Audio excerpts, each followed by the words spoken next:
Ang programang ito ay rated SPG. Striktong patnubay at gabay ng magulang ang kailangan. Maaaring may masiselang tema, lengguwahe, karahasan, sexual, horror o droga na hindi angkop sa mga bata. Dahil sa pagdating ng isang babae ay naikinagulat ng lahat dahil sa mga misteryosang kinikilos nito. Dito na nga ay may tinawagan ng isang babae na kung saan tinanong siya dito kung nakita niya na ba itong si Giselle at talagang ano ang kanyang ginawa. Dito na nagsabi ang isang babae na sana wini-wish niya na lang daw na siya sana ang nakahiga dito sa ICU at hindi ang kanyang lolo.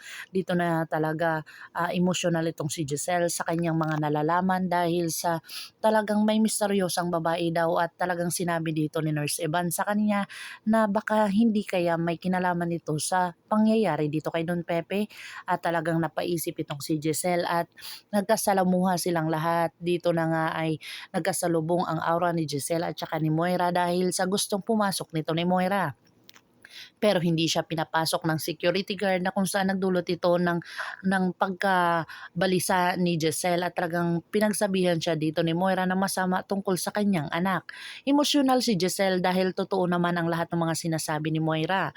Pero talagang hinipo siya ni Don Pepe at talagang pinatahan siya dito dahil sa kanyang mga ginagawa ay talagang gusto ni Don Pepe na maging masaya siya bago ito pumanaw. Ito talaga ang sinabi ni Don Pepe bago pa lang dumating ang trahedyang ito. Dito na nga kaya ang isang babae at isang lalaki na dumating ay talagang ito ang kapakanan ni Don Pepe o ginawa ni Don Pepe doon sa US para mabuo ang pamilya ni Giselle bago siya pumanaw. Pakakaabangan natin ang mga susunod pa na episode na ito, ang Abot Kamay na Pangarap. If you like my story, please like, share, and subscribe para ma-update po kayo sa mga susunod pa. Yun lamang po at maraming salamat.